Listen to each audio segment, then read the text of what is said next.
কি গো, তোমার এতক্ষণে আসবার সময় হলো? কি করব বলো? বাড়ির সব কাজ কাম গুছিয়ে রান্না করে তারপর তো এদিকে আসবো।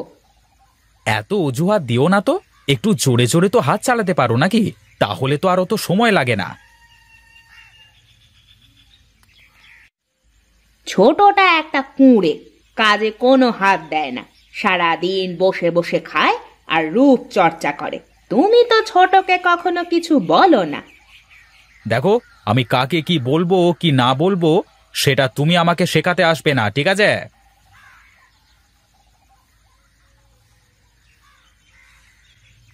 ওগো দেখো তো আমাকে কেমন লাগছে এই নতুন শাড়িতে।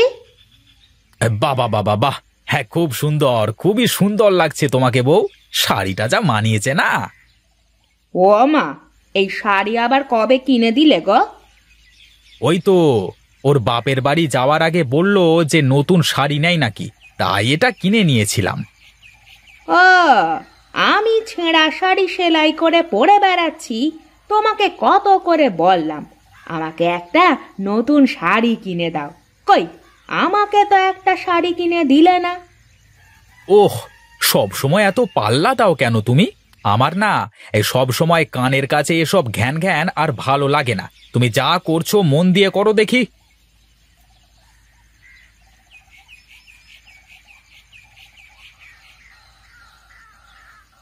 বাহ বাহ বাহ, কাউকে না বলে চুপি চুপি রান্নাঘরে ঢুকে খাওয়া হচ্ছে। বলি, কাজে ফাঁকি দিয়ে এসে খেতে লজ্জা করে না তোমার? কি বলিস ছোট, চুরি করে কেন খাবো? আমি তো নিজেই সব রান্না করি। আমার বাড়িতে আমি কেন খাবার চুরি করে খেতে যাব? ওরে বাবারে, উনার বাড়ি! কাল তো আমাকে বলবে আমার বাড়ি থেকে চলে যা। আমার তো ভয় করতেছে। বলি, এত বড় মাছের মাথা দেখে বুঝি লোভ সামলাতে পারোনি, তাই আগে আগে খেয়ে নিচ্ছ? দেখ ছোট, তুই কিন্তু একটু বেশি বেশি বলে ফেলছিস। আমি কিন্তু মোটেও অমন না। হয়েছে হয়েছে, আমার না সব জানা হয়ে গেছে। বলি, এতই যখন ভালো হতে, তাহলে তোমাকে রেখে আবার আমাকে কেন মিনসে বিয়ে করতে যাবে? অমন কথা বলতে নেই রে, অমঙ্গল হয় যে। শোনো, আমি তোমার মতো ছোট ঘরের মেয়ে না, আর আমি ওসব কুসংস্কার মানি নে। তাড়াতাড়ি খাওয়া শেষ করে কাজ শুরু করো, উনি তোমাকে ডাকছে। তুই গিয়ে বল আমি এই তো খাওয়া শেষ করেই চলে আসব।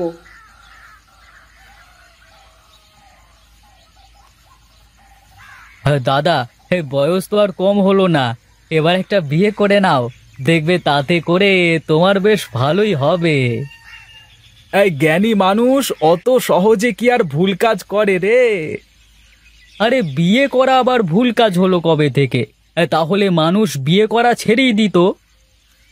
বিয়ে করে এই শুধু শুধু ঘরে অশান্তি ডেকে আনবার কি দরকার? কি যে বলো দাদা, তুমি দেখি কোনো খোঁজ খবরই রাখো না। কি যে বলিস, আমার তো কিছুই মাথায় ঢোকে না। নিতাই কুমোরের দুটো বউ, কুমোর হয়ে যদি দুটো বউ নিয়ে সংসার করতে পারে, তাহলে তুমি কেন পারবে না বলো দেখি? এই তার আগে বলতো, আমার বিয়ে নিয়ে তোর এত মাথা ব্যথা কেন? তোমার বিয়ে নিয়ে আমার কোনো মাথা ব্যথা নেই দাদা, কাছের মানুষ বলে বললাম তোমাকে। শুনলে শুনবে, না হলে শুনবে না। কিরে, উঠে দাঁড়িয়ে পড়লি কেন? কোথায় যাবি? আমাকে একটু যেতে হবে দাদা, ও পাড়ায় একটু কাজ আছে, তারপরে একটু গঞ্জে যাওয়া লাগতে পারে। যা, তুই তোর কাজ সেরে আয়। তার মানে এখন আমাকে একা একা থাকতে হবে? তুমি বাড়িতে গিয়ে আমার কথাগুলো একটু ভেবে দেখো দাদা, ও বেলায় আবার দেখা হচ্ছে, কেমন?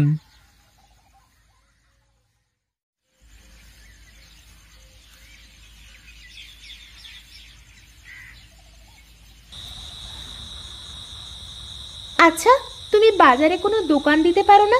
এভাবে গ্রামে গ্রামে ঘুরে বেড়াতে তোমার কষ্ট হয় না? কষ্ট বলে কষ্ট গো, এই গ্রাম গ্রাম ঘুরে হাঁড়ি পাতিল বিক্রি করতে গিয়ে তো আমার পায়ের নিচে ক্ষয় হয়ে যাচ্ছে। আমি বলি কি, তুমি বাজারে একটা দোকান নিয়ে নাও, তা না হলে এভাবে আর কতদিন চলবে বলো? তোমার তো শুধু বড়লোক হওয়ার স্বপ্ন। আচ্ছা বলো তো, আলাদিনের চিরাগ কিনতে পাওয়া যায় না? ধুর, আলাদিনের চেরাগ আবার কোথায় কিনতে পাওয়া যাবে? ওগুলো তো জাদুর হয়ে থাকে। বুঝলাম, কিন্তু আলাদিনের চিরাগ দিয়ে সবসময় পুরুষ দৈত্য বের হয় কেন বলতে পারো? কি হলো, তার মানে জানো না তুমি? চেরাগের ভেতর থেকে সবসময় পুরুষ দৈত্য বের হয়, কারণ পুরুষ দৈত্যরা সাজুগুজু করে না, আর মেয়ে দৈত্যরা সাজুগুজু করে দেরি করে ফেলে। তাই চেরাগ দিয়ে শুধু পুরুষ দৈত্যই বের হয়। ধুর, তা আবার হয় নাকি? আরে কেন হবে না? এই যে দেখো না, কোথাও যাওয়ার সময় হলে তোমার রেডি হতে সময় লাগে 2 ঘন্টা, আর আমার 2 মিনিট। দৈত্যরা তো ম্যাজিক জানে, ওদের আবার অত দেরি হয় নাকি? ওহ, এই তোমাকে আমি বুঝতে পারবো না। তুমি এখন একটু ঘুমাও, আমার আবার সকালে উঠে অনেক কাজ করতে হবে। সামনে আবার বড় পুজো, এখন একটু ঘুমাতে দাও।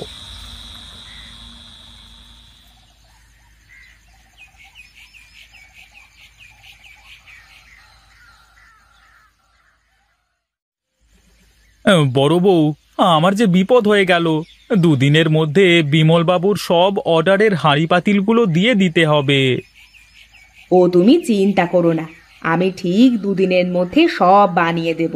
তুমি বিছানায় শুয়ে বিশ্রাম করো। দেখো ছোট বউ, দেখো, এই কাজে সব টাকা দিয়ে তোমার ওই গলার জোড়া গড়িয়ে দিয়েছি, কিন্তু বড় বউ দেখো, তাও আমার জন্য সব কাজ করে দিতে যাচ্ছে, দেখে শেখো। ওগো, আমার সত্যি ভুল হয়েছে, আমাকে তুমি ক্ষমা করে দিও দিদি। কি বললি? তুই আমাকে দিদি বলে ডাকলি? ওরে, তুই আজ থেকে আমার ছোট বোন। এখন থেকে 2 বোন একসাথে মিলেমিশে থাকবো সব সময়। অতগুলো পাতিল, তার উপর তো কোনো কাদামাটিও নেই, কিভাবে কি করবে তুমি? আমি বলি কি, পুকুরের পানি তো শুকিয়ে গেছে প্রায়। পুকুরের মাটি কিছুটা কাটলেই নিচের থেকে নরম মাটি বের হয়ে আসবে, ওগুলো দিয়ে ভালো করে পাতিল বানানো যাবে। কিন্তু অত বড় পুকুর তুমি কিভাবে একা কাটবে? দিদি একা কেন কাটবে? আমিও কাটবো দিদির সাথে। এখন থেকে আমরা 2 বোন একসাথে সব কাজ করব। চলো দিদি, আমরা আমাদের কাজ শুরু করি।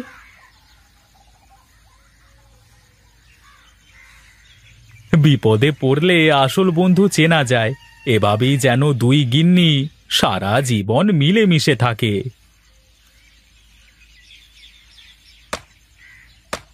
ওহ, আমি আর পারছি না মনে হচ্ছে দিদি। না পারলে একটু জিরিয়ে নে ছোট, জোর করে করতে গেলে কিন্তু হাতে ফোসকা পড়ে যাবে। আমি বসে বসে আরাম করব আর তুমি কষ্ট করে কাজ করবে, তা কি হয় দিদি? আমার তো অভ্যেস আছে রে, আমার কিছুই হবে না। তুই গিয়ে একটু বসে বিশ্রাম নে। ঠিক আছে দিদি, তুমি তাহলে কাজ করো, আমি একটু বসে আসি। কি ব্যাপার, কি হলো? দেখি তো কিসের সাথে লাগলো।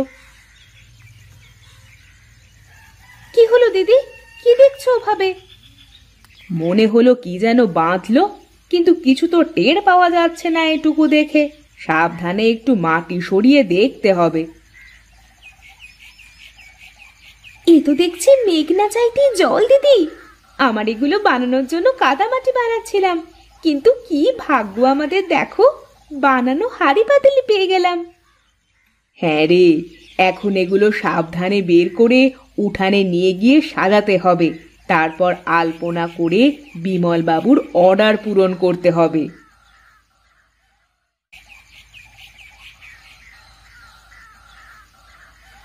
এই খা খা রোদের মধ্যে তুই এগুলো করছিস, তোর তো জ্বর এসে যাবে। জ্বর আসলে আসবে, আমাকে দেখার জন্য তো তুমি আছো। সেটা তো আরো বেশি জ্বালা হবে। তার থেকে ভালো তুই গিয়ে একটু বারান্দায় বসে বিশ্রাম কর। না দিদি, তোমার তো কাজ করতে করতে অভ্যাস হয়ে গেছে, তাই এখন আর কিছু মনে হয় না। আমারও কাজ করতে করতে অভ্যাস হয়ে যাবে। ঠিক আছে, তোর যা ভালো মনে হয় তাই কর, আমি আর কি বলবো।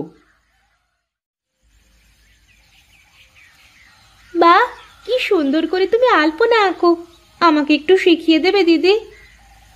আলপনা আঁকা তো সহজ কাজ না রে ছোট, শিখতে একটু সময় লাগবে।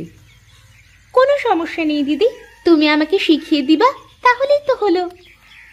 বেশ, তো তাহলে পাশে বসে বসে দেখতে থাক, কয়েকদিন দেখলে শিখে যাবি।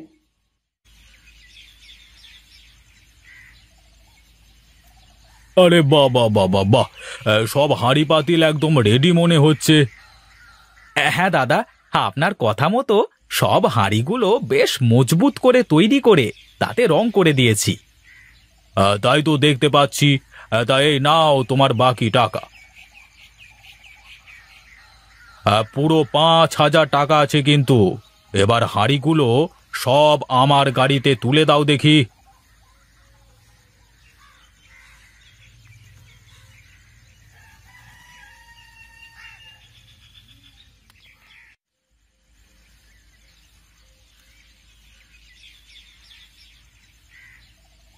এখন তাহলে আমি যাই রে নিতাই, দরকার হলে আবার অর্ডার দেব কিন্তু।